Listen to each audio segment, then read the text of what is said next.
सभी प्यारे दोस्तों का स्वागत है सार्थक कोचिंग क्लासेस में। जैसा कि आप सभी साथियों को पता है, हमारी हिस्ट्री की सभी एक दिवसीय एग्जाम्स के लिए कंप्लीट हिस्ट्री की चैप्टर वाइज क्लास चल रही है, जिसमें हमने बहुत सारे चैप्टर कंप्लीट कर लिए हैं। यदि आपने इससे पहले की क्लासेस नहीं देखी तो उनको अवश्य देख लें। उसकी लिंक मैंने आपको नीचे डिस्क्रिप्शन में दे दी है, वहाँ जाके आप उन क्लासेस को देख सकते हैं। ठीक है दोस्तों, एंशिएंट हिस्ट्री में हमारा जो अब नया चैप्टर है वो हम पढ़ेंगे इस्लाम धर्म और ईसाई धर्म के बारे में। किसके बारे में पढ़ेंगे दोस्तों? इस्लाम धर्म और ईसाई धर्म के बारे में पढ़ेंगे। पिछली क्लास में हमने क्या पढ़ा था, जिसमें हमने शैव धर्म और विष्णु धर्म के बारे में पढ़ा था। ठीक है दोस्तों, तो बिना देर के वो अपनी क्लास कंटिन्यू करते हैं। लेकिन उससे पहले जो प्यारे दोस्त नए हैं वो चैनल को सब्सक्राइब कर लेंगे, वीडियो को लाइक कर देंगे, दोस्तों में शेयर कर देंगे। ठीक है दोस्तों, चलिए अपनी क्लास स्टार्ट करते हैं। देखिए दोस्तों, अब जो हमारा नया चैप्टर चलने वाला है, हम चैप्टर नंबर 10 पे पहुंच गए हैं। कहाँ पहुंच गए हैं? चैप्टर नंबर 10 पे पहुंच गए, जिसमें हम पढ़ेंगे दोस्तों इस्लाम धर्म के बारे में। किसके बारे में पढ़ेंगे? इस्लाम धर्म के बारे में पढ़ेंगे। तो मैंने आपको बताया था सबसे पहले, जब मैंने आपको जैन धर्म और बौद्ध धर्म के बारे में बताया था कि इन धर्मों की उत्पत्ति क्यों हुई, क्यों इनकी जरूरत पड़ी, तो मैंने जब आपको सबसे पहले क्या बताया था, याद कीजिए दोस्तों, कि हिंदू धर्म में सबसे पहले कौन सा धर्म था? तो आप बताएंगे हिंदू धर्म था। कौन सा धर्म था? हिंदू धर्म था। जब हिंदू धर्म में क्रूतियां आ गई, प्रदूषण आ गई, कुछ कमियां आ गई, तो उसके विकल्प के रूप में जो धर्म आए वो ये धर्म है। जैसे जैन धर्म, बौद्ध धर्म, इस्लाम धर्म, पारसी धर्म, ईसाई धर्म, ये सब दोस्तों हिंदू धर्म के बाद आए थे। ठीक है, तो चलिए दोस्तों, तो अब जान लेते हैं इस्लाम धर्म के बारे में। इस्लाम धर्म के संस्थापक कौन थे, ये कैसे कैसे आगे बढ़ा, उसके बारे में जान लेते हैं। तो इस्लाम धर्म के संस्थापक किसको माना जाता है? हजरत मोहम्मद को माना जाता है। किसको माना जाता है? हजरत मोहम्मद को माना जाता है।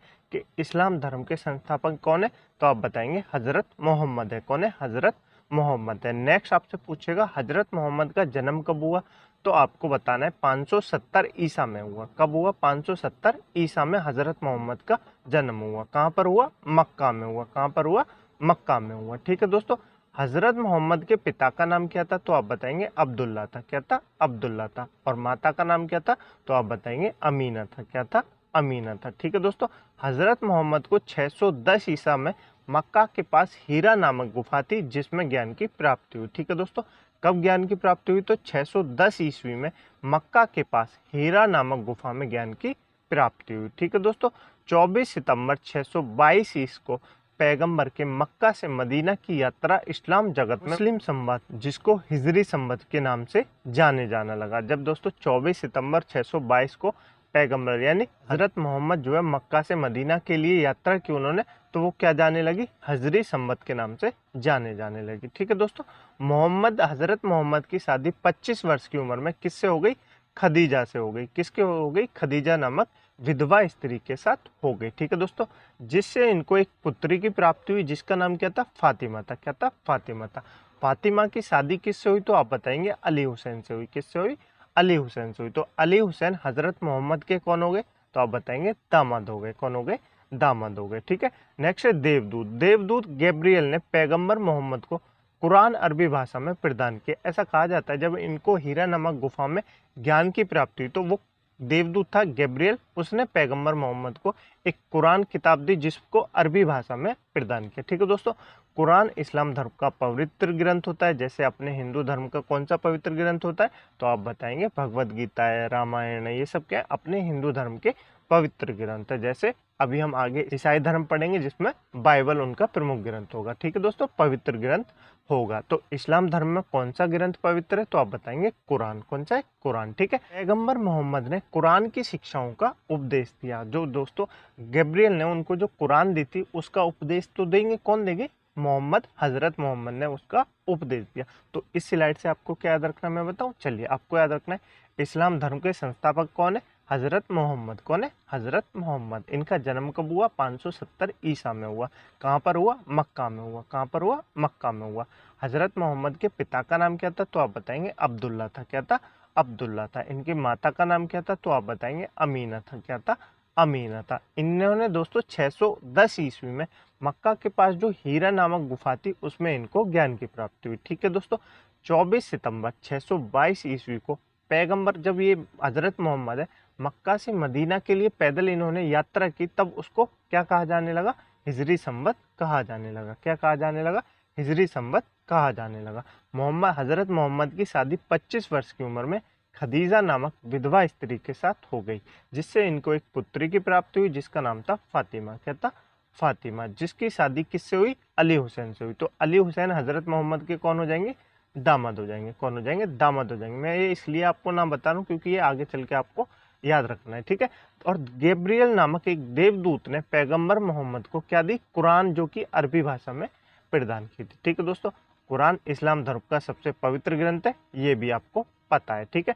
पैगंबर मोहम्मद ने कुरान की शिक्षाओं का उपदेश दिया, ये आपको पता है? बिल्कुल पता है। क्लियर हुआ? बिल्कुल क्लियर हुआ। आगे चले, चलिए। हजरत मोहम्मद की मृत्यु कब हो गई? तो आप बताएंगे 8 जून 632 ईस्वी को हजरत मोहम्मद की मृत्यु हो गई। कहाँ पर हो गई?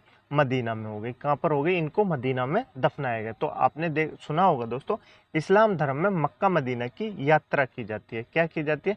मक्का मदीना की यात्रा की जाती है। मक्का की क्यों की जाती है? क्योंकि इनको ज्ञान की प्राप्ति वहाँ पर हुई थी। और मदीना की क्यों की जाती है? क्योंकि इनकी जब मृत्यु हो गई थी तो वहाँ पर इनको दफनाया गया था, ठीक है। मोहम्मद की मृत्यु के बाद इस्लाम जो है 2 भागों में विभाजित हो गया, एक तो सुन्नी, एक शिया। एक सुन्नी, एक शिया, ये आप नाम याद रखेंगे, आपसे एग्जाम में पूछा जाएगा कि इस्लाम धर्म हजरत मोहम्मद की मृत्यु के बाद कौन कौन से पंथों में विभाजित हो गए? तो आप बताएंगे सुन्नी और शिया। कौन सा? सुन्नी और शिया, ठीक है। सुन्नी उन्हें कहते हैं जो सुन्ना में विश्वास करते हैं। सुन्ना मतलब होता है पैगंबर। क्या होता है? जो हजरत मोहम्मद थे उनके कथनों तथा कार्यों पर विश्वास रखते हैं, उनको सुन्नी कहते हैं, ठीक है। और शिया किसको कहते हैं? शिया अली की शिक्षाओं में विश्वास करते हैं। अली कौन है दोस्तों? हजरत मोहम्मद का दामाद। कौन है? अली हजरत मोहम्मद का दामाद है, जिसका नाम था अली हुसैन, ठीक है। तथा उन्हें मोहम्मद का न्याय समस्त उत्तराधिकारी माना जाता है। अली को क्या माना जाता है? हजरत मोहम्मद का न्याय समस्त अधिकारी माना जाता है, ठीक है। अली हुसैन क्या थे? हजरत मोहम्मद के दामाद थे। कौन थे? हजरत मोहम्मद के दामाद थे, ठीक है। पैगंबर मोहम्मद के उत्तराधिकारी खलीफा कहलाए। क्या कहलाए? जो पैगंबर मोहम्मद हजरत मोहम्मद थे उनके उत्तराधिकारी क्या कहलाए? खलीफा कहलाए। क्या कहलाए? खलीफा कहलाए। तो आप ये याद रखेंगे। इस्लाम जगत में खलीफा पद 1924 ईस्वी तक रहा। 1924 ईस्वी में तुर्की के शासक मुस्तफ़ा कमाल पाशा ने समाप्त कर दिया। ये इसको ट्रिपल स्टार बना लीजिए। क्यों बना लीजिए दोस्तों? ये एग्जाम में पूछा जाता है कि खलीफा पद किसने समाप्त किया? तो आप बताएंगे तुर्की के शासक मुस्तफ़ा कमाल पाशा ने इसको समाप्त कर दिया। कब कर दिया? 1924 में कर दिया, ठीक है। इबन इशेका कौन थे? इबन इशेका ने सर्वप्रथम पैगंबर मोहम्मद यानी हजरत मोहम्मद का जीवन चरित्र लिखा था। किसने लिखा था? इबन इशाका ने लिखा था। किसने लिखा था? इबन इशाका ने लिखा था, ठीक है। पैगंबर मोहम्मद के जन्मदिन पर ईद ए मिलाद पर्व मनाया जाता है। क्या मनाया जाता है? ईद ए मिलाद पर्व मनाया जाता है, ठीक है। कितना क्लियर हुआ? इस्लाम धर्म आपको दोस्तों क्लियर हो गया? मुझे उम्मीद है आपको इस्लाम धर्म बिल्कुल क्लियर हो गया होगा। जो जो उससे इम्पोर्टेंट बातें थी वो मैंने आपको बता दी, ठीक है। अब चलते हैं ईसाई धर्म के बारे में। हमारा नेक्स्ट चैप्टर है ईसाई धर्म, यानी चैप्टर नंबर हम 11 पे पहुंच गए हैं। ईसाई धर्म के बारे में पढ़ेंगे। सबसे पहले इसका परिचय जान लेते हैं। ईसाई धर्म के संस्थापक किसको माना जाता है? तो ईसा मसीह को। ईसाई धर्म के संस्थापक कौन है? ईसा मसीह है। ईसा मसीह है, ठीक है दोस्तों। ईसाई धर्म का प्रमुख ग्रंथ कौन सा है? बाइबल है। कौन सा है? बाइबल है। जैसे इस्लाम धर्म का प्रमुख ग्रंथ कौन सा था? तो आप बताएंगे कुरान था। कौन सा था? कुरान था। तो ईसाई धर्म का पवित्र ग्रंथ कौन सा हो जाएगा? बाइबल हो जाएगा। बाइबल हो जाएगा, ठीक है। ईसा मसीह का जन्म जेरूशलम के निकट बेथलेहम नामक स्थान पर हुआ। तो ये आपसे एग्जाम में पूछा जाता है, इसमें आप स्टार बना लेंगे, ठीक है। कि ईसा मसीह का जन्म कहाँ पर हुआ? तो आप बताएंगे जेरूशलम के निकट बेथलेहम नामक स्थान पर हुआ था। कहाँ हुआ था? जेरूशलम के निकट बेथलेहम नामक स्थान पर हुआ था, ठीक है। ईसा के जन्म दिवस को क्रिसमस के रूप में मनाया जाता है। जब हम मनाते हैं ना 25 दिसंबर को, क्या मनाते हैं? 25 दिसंबर को क्रिसमस मनाते हैं ना, तो वो क्या होता है? ईसा मसीहा का जन्म दिवस होता है, ठीक है। ईसा मसीहा के पिता का नाम क्या था? मैरी था। माता का नाम मैरी था और पिता का नाम जोसेफ था। क्या था?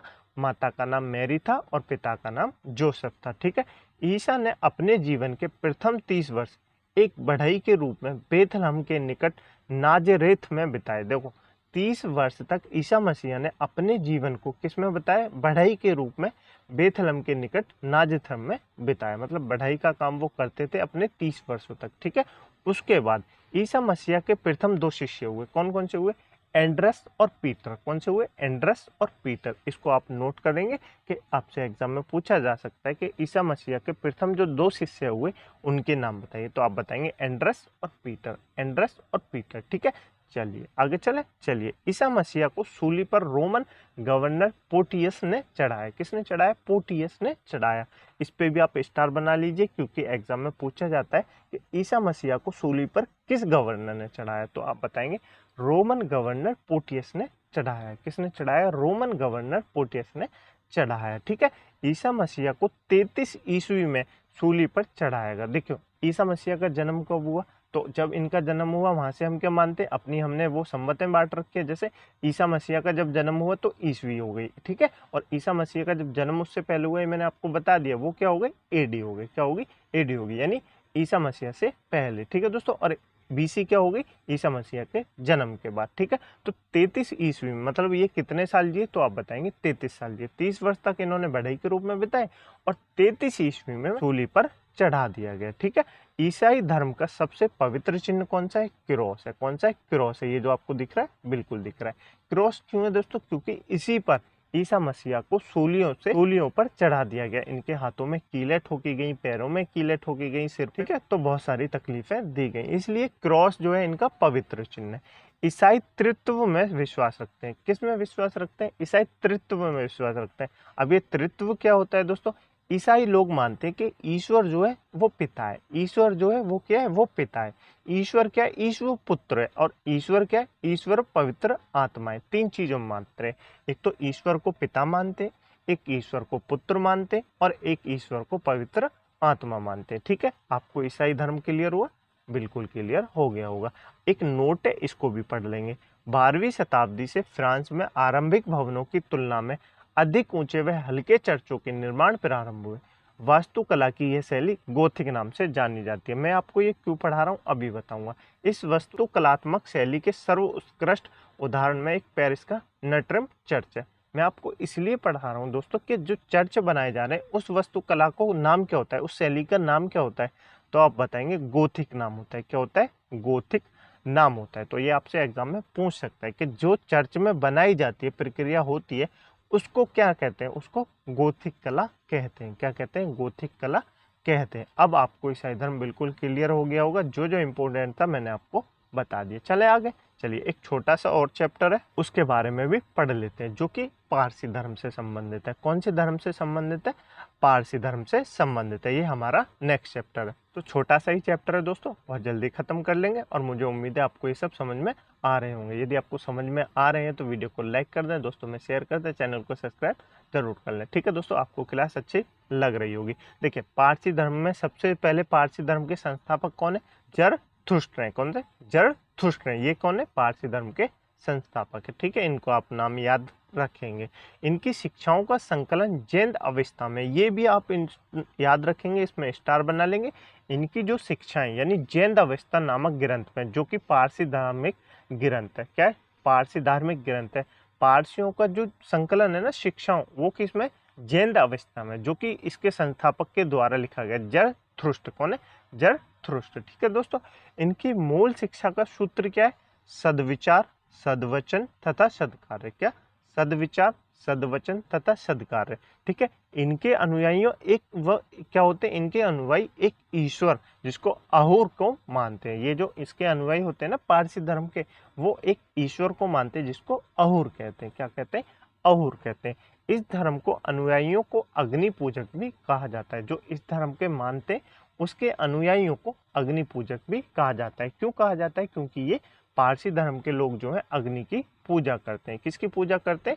अग्नि की पूजा करते हैं। ठीक है दोस्तों, पारसी धर्म दोस्तों एक ऐसा धर्म है जिसमें आपने बहुत कमी, एक तो ये बहुत कम मात्रा में, तो आपने ये भी बहुत कम सुना होगा कि किसी आपने कभी सुना है कि पारसी ये व्यक्ति पकड़ा गया है ऐसे चोरी करता हुआ या वैसे करता हुआ, मतलब उल्टे काम करता हुआ। तो पारसी धर्म नहीं करते। ये जो प्रकृति से प्यार करते हैं, ये प्रकृति से प्यार करते हैं, इसलिए इनको बाहर की दुनिया से बहुत कम मतलब होता है। ये अग्नि की पूजा करते हैं। ठीक है, तो मुझे उम्मीद है आपको पारसी धर्म भी समझ में आ गया होगा। ठीक है दोस्तों, मुझे उम्मीद है आपको मैंने जितने धर्म पढ़ाए, इस्लाम धर्म पढ़ाया है, ईसाई धर्म पढ़ाया है, और मैंने आपको पारसी धर्म पढ़ाया। ये तीनों धर्म आपको क्लियर हो गए होंगे। ठीक है दोस्तों, यदि आपको क्लियर नहीं हुए हैं तो आप वीडियो को एक बार फिर से देख लेना, आपको समझ में आ जाएंगे। ठीक है, इस क्लास की पीडीएफ डाउनलोड करने के लिए आप हमारे टेलीग्राम ग्रुप को ज्वाइन कर सकते हैं, जिसकी लिंक मैंने आपको नीचे डिस्क्रिप्शन में दे दी है। यदि वो लिंक ना खुले दोस्तों तो आप टेलीग्राम पे जाइए और वहाँ पे जाके सर्च कीजिए सार्थक कोचिंग क्लासेस, तो हमारा टेलीग्राम आ जाएगा। ठीक है दोस्तों, इसकी पीडीएफ डाउनलोड कीजिए, फिर अपने हाथों से हैंड रिटन नोट्स बनाइए। ठीक है, क्योंकि जब तक आप नोट्स नहीं बनाएंगे तो आपको समझ में बहुत कम आएगा। ठीक है, आप जब नोट्स बनाते हैं ना दोस्तों, तो आपकी जो आधी से ज़्यादा ताकत है, मतलब आधा से ज़्यादा तो आपको वैसे ही याद हो जाता है। इसलिए मैं आपसे बार बार कहता हूँ कि आप अपने नोट्स बनाइए। ठीक है दोस्तों, मुझे उम्मीद है आपको क्लास अच्छी लगी होगी। यदि आपको क्लास अच्छी लगी तो वीडियो को लाइक कर दें, दोस्तों में शेयर कर दें, चैनल को सब्सक्राइब जरूर कर लें और अपने ओपिनियन कमेंट बॉक्स में जरूर बताएं। ठीक है दोस्तों, मिलते हैं अगली क्लास में एक नए चैप्टर के साथ। तब तक के लिए अपना ध्यान रखिएगा। जय हिंद, जय भारत।